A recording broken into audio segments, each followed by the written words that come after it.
Once upon a midnight dreary, while I pondered, weak and weary, over many a quaint and curious volume of forgotten lore, while I nodded, nearly napping, suddenly there came a tapping, as of someone gently rapping at my chamber door.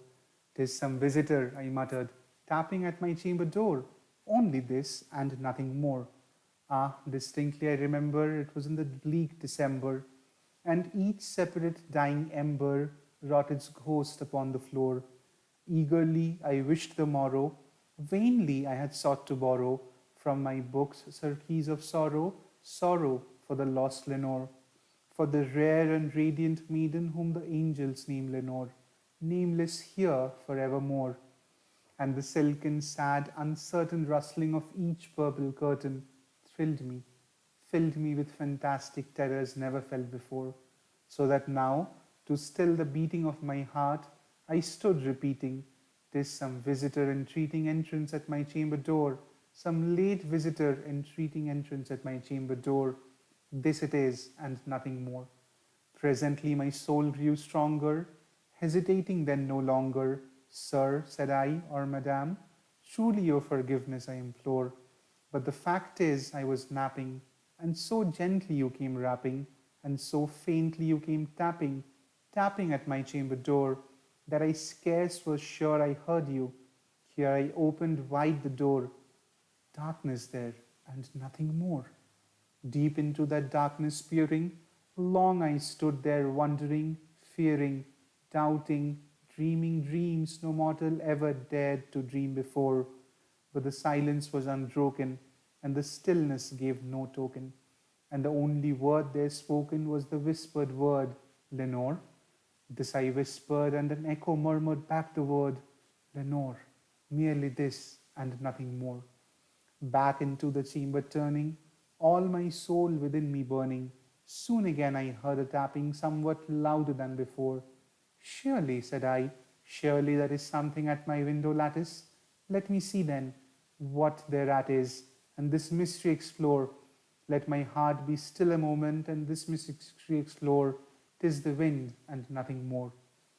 Open here I flung the shutter, when with many a flirt and flutter, in there stepped a stately raven of the saintly days of yore. Not the least obeisance made he, not a minute stopped or stayed he, but with mien of lord or lady, perched above my chamber door, perched upon a bust of Pallas, just above my chamber door, perched and sat, and nothing more. Then this ebony bird beguiling my sad fancy into smiling, by the grave and stern decorum of the countenance it wore. "Though thy crest be shorn and shaven, thou," I said, "art sure no craven, ghastly grim and ancient raven, wandering from the nightly shore. Tell me what thy ladly name is on the night's Plutonian shore." Quoth the raven, "Nevermore."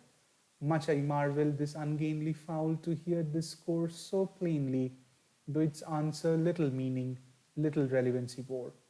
For we cannot help agreeing that no living human being ever yet was blessed with seeing bird above his chamber door, bird or beast upon the sculptured bust above his chamber door, with such name as Nevermore.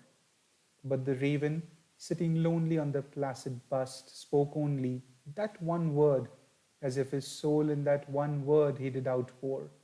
Nothing further than he uttered, not a feather than he fluttered, till I scarcely more than muttered, "Other friends have flown before. On the morrow he will leave me, as my hopes have flown before." Then the bird said, "Nevermore." Startled at the stillness broken by reply so aptly spoken, "Doubtless," said I, "what it utters is its only stock and store, caught from some unhappy master whom unmerciful disaster followed faster, till his songs one burden bore, till the dirges of his hope that melancholy burden bore, of never, nevermore." But the raven, still beguiling all my fancy into smiling, straight I wheeled the cushioned seat in front of bird and bust and door. Then, upon the velvet sinking, I betook myself to linking fancy unto fancy, thinking what this ominous bird of yore what this grim, ungainly, ghastly, gaunt, and ominous bird of yore meant in croaking nevermore. This I sat engaged in guessing, but no syllable expressing to the fowl whose fiery hours now burned into my bosom's core. This and more I sat divining, with my head at ease reclining on the cushion's velvet lining that the lamplight gloated o'er, but whose velvet violet lining with the lamplight gloating o'er, she shall press, ah, nevermore. Then methought the air grew denser, perfumed from an unseen censer, swung by seraphim whose footfalls tinkled on the tufted floor. Wretch, I cried, thy God hath lent thee, by these angels he hath sent thee. Respite, respite and nepenthe from thy memories of Lenore. Quaff, O quaff this kind nepenthe, and forget this lost Lenore. Quoth the raven, nevermore.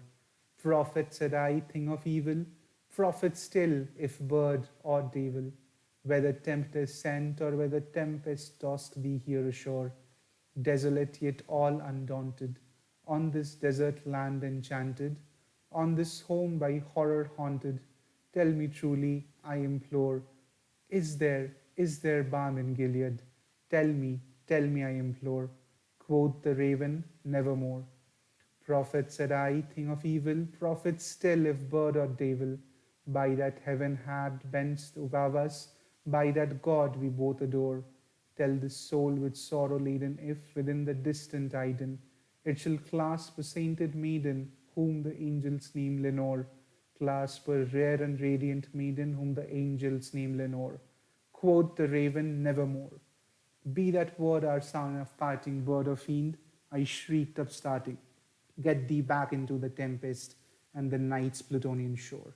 Leave no black plume as a token of that lie thy soul had spoken. Leave my loneliness unbroken. Quit the bust above my door. Take thy beak from out my heart and take thy form off my door. Quoth the raven, nevermore. And the raven, never flitting, still is sitting on the pallid bust of Pallas just above my chamber door, and his eyes have all the seeming of a demon's that is dreaming, and the lamplight o'er him streaming throws his shadow on the floor, and my soul from out that shadow that lies floating on the floor shall be lifted nevermore.